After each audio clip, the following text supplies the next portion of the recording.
What's going on, guys? Welcome back to another video. I hope you're all having a fantastic day. Thank you so much for checking this video out, guys. If you enjoy it, make sure you hit that like button and subscribe to the channel for more videos just like this. But if for any reason at all you guys don't enjoy this video, please feel free to hit that dislike button and make sure you leave me a comment down below letting me know what I can do to improve my future videos. Any and all feedback is greatly appreciated here. Before we get into this video though, guys, I just wanted to say thank you so much for all the support on the channel. We are about to hit 10,000 subscribers, which is absolutely amazing. And my very first video ever on the channel just hit 1.5 million views, which is just mind-blowing. And I can't thank you all enough for all the support and all the nice comments. It really means the world, and I'm super excited to make more of these videos. But in today's video, guys, we're going to be taking a look at 5 U.S. Navy SEALs who received the Medal of Honor and the heroic actions they took to earn that medal. First up, guys, we're going to take a look at Michael Monsoor. While serving as an automatic weapons gunner in SEAL Team 3 on September 29th, 2006, Michael Monsoor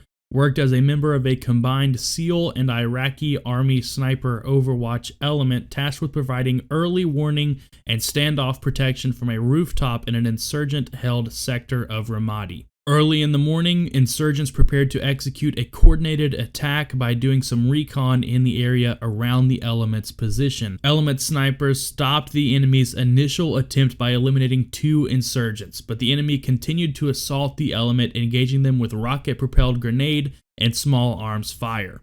As enemy activity increased, Petty Officer Monsoor took position with his machine gun between 2 teammates on an outcropping of the roof. While the SEALs vigilantly watched for enemy activity, an insurgent threw a hand grenade from an unseen location, which bounced off Petty Officer Monsoor's chest and landed in front of him. Out of the 3 SEALs on the building, Petty Officer Monsoor was the only one who noticed the grenade, and although he was the only one with a chance to escape the blast, he chose instead to protect his teammates and threw himself on top of the hand grenade to absorb the force of the explosion with his body, saving the lives of his 2 teammates.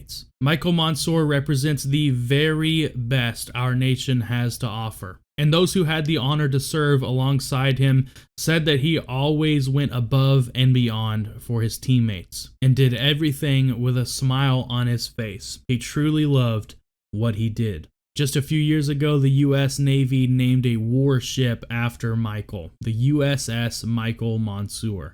Next up, we have Edward Byers, who was actually the first Naval Special Warfare Development Group operator to receive the Medal of Honor. In 2012, Byers and his team were on a mission to rescue an American doctor who had been kidnapped while working in Afghanistan. The team was dropped off by a helicopter about a 4.5-hour long trek from the compound they believed the hostage was being held in.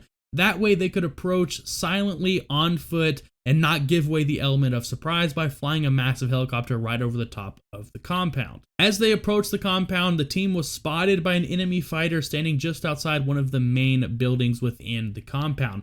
And instead of going back inside and trying to inform his friends that they were about to be under attack, the enemy fighter decided to just make a break for it in hopes of getting away and saving his own life. But the Navy SEAL who was taking point at the time, Nicholas Check, decided to run after the enemy fighter so the rest of the team could focus on assaulting the compound. Upon entry of one of the main buildings, Byers immediately spotted an enemy soldier moving along the back wall of the first room. He was able to quickly drop that fighter and then noticed a strange man crawling along the floor of the first room, making his way towards a cache of weapons off to the side of the room. Unsure if this is an enemy fighter trying to crawl his way to those weapons or the hostage just trying to make his way out of the line of fire, Byers had no choice but to jump on top of the man and try to confirm his identity. After about a few seconds of wrestling him, he was able to get him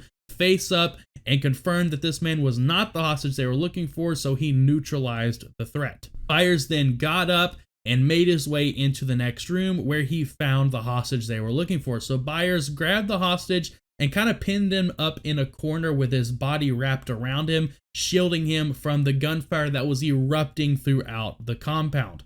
When suddenly an enemy fighter made the biggest mistake of his life and got within arm's reach of Byers and the hostage. So while still shielding the hostage, Byers grabbed the enemy fighter by the throat with one hand and pinned him up against the wall until one of his teammates made his way into the room and neutralized the target for Byers. Byers then immediately went to work on the hostage, checking him for injuries and making sure he was ready for extraction, and then the team successfully extracted with the hostage. However, unfortunately, Nicholas Check, the operator who went after the man who ran away at the beginning of the raid, was killed in action on the mission.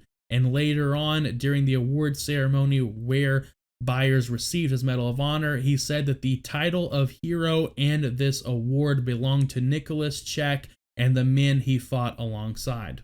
Nicholas gladly gave his life in place of the American doctor so that he could go home.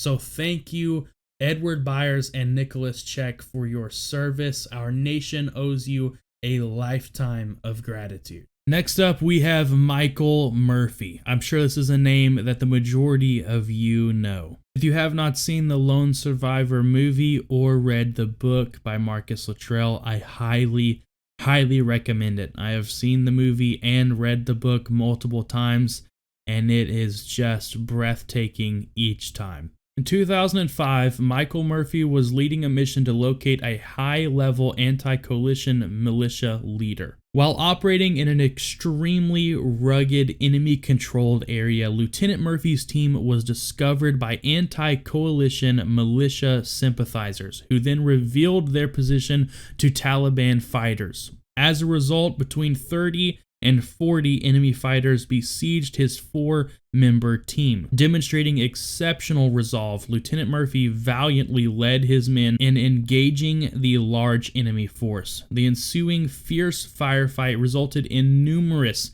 enemy casualties, as well as the wounding of all 4 members of the team.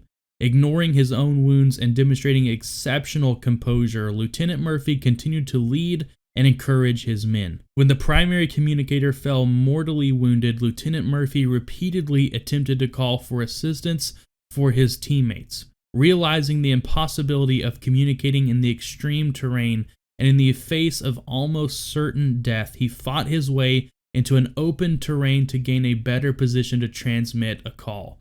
This deliberate, heroic act deprived him of cover, exposing him to direct enemy fire. Finally achieving contact with his headquarters, Lieutenant Murphy maintained his exposed position while he provided his location and requested immediate support for his team. In his final act of bravery, he continued to engage the enemy until he was mortally wounded, gallantly giving his life for his country and for the cause of freedom. By his selfless leadership, courageous actions, and extraordinary devotion to duty, Lieutenant Murphy reflected great credit upon himself and upheld the highest traditions of the United States Naval Service. Next up, we have Britt Slabinski. In 2002, Senior Chief Special Warfare Operator Slabinski led a reconnaissance team to its assigned area atop a 10,000-foot snow-covered mountain. Their insurgent helicopter was suddenly riddled with rocket-propelled grenades and small arms fire from previously undetected enemy positions. The crippled helicopter lurched violently and ejected one teammate onto the mountain before the pilots were forced to crash land in the valley far below.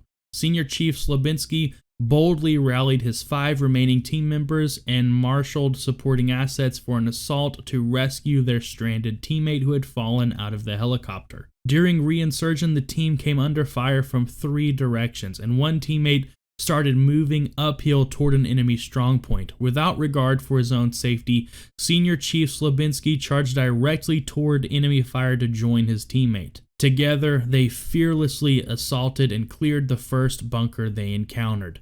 The enemy then unleashed a hail of machine gun fire from a second hardened position only 20 meters away. Senior Chief Slabinski repeatedly exposed himself to deadly fire to personally engage the second enemy bunker and orient his team's fires in the furious close quarters firefight. The proximity of the firefight made air support impossible, and after several teammates became casualties, the situation became untenable. Senior Chief Slabinski maneuvered his team to a more defensible position and directed airstrikes in very close proximity to his team's position and requested reinforcements. As daylight approached, accurate enemy mortar fire forced the team further down the sheer mountainside. Senior Chief Slabinski carried a seriously wounded teammate through deep snow and led a difficult trek across the terrain while calling in fire on the enemy, which was engaging the team from the surrounding ridges. Throughout the next 14 hours, Senior Chief Slabinski stabilized the casualties and continued the fight against the enemy until the hill was secured and his team was extracted.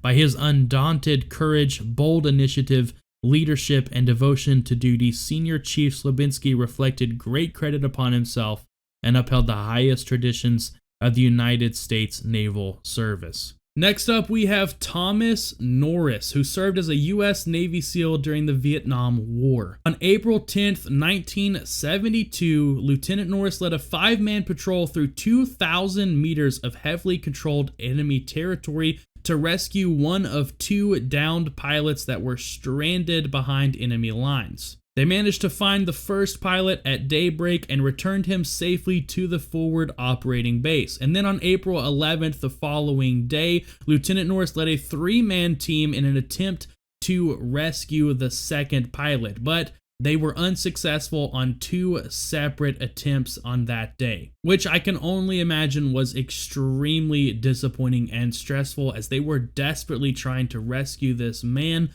who was stranded out there by himself in enemy-controlled territory. But things started to look up that next day. On the afternoon of the 12th, a forward air controller located the pilot and immediately notified Lieutenant Norris of his location. So Lieutenant Norris and the team quickly got to work on a plan to rescue him, as he was deep behind enemy lines. And they quickly came up with what is probably the boldest military plan I have ever heard of. Lieutenant Norris and one Vietnamese ally dressed up in fisherman disguises and traveled all throughout the night to the injured pilot's location and found him just before dawn. They covered the pilot with bamboo and vegetation, and then they began their journey back to base, successfully evading a North Vietnamese patrol along the way. But as they approached the forward operating base, they came under heavy machine gun fire. So Lieutenant Norris called in an airstrike, which provided suppressing fire and a smoke screen, allowing the rescue party to reach the forward operating base. By his outstanding display of decisive leadership, undaunted courage, and selfless dedication in the face of extreme danger, Lieutenant Norris enhanced the finest traditions of the U.S. Naval Service. And with that, guys, that's going to be the end of the video. Both pilots were rescued successfully, and just how insanely brave do you have to be to dress up as a fisherman and go deep behind enemy lines to rescue that man. I can't even wrap my head around that story. That is one heck of a way to end the video. I hope you guys enjoyed this video. If you have any recommendations for future stories or videos in general, make sure you let me know down in the comment section below. I hope y'all have a great day, and I'll see you in the next video.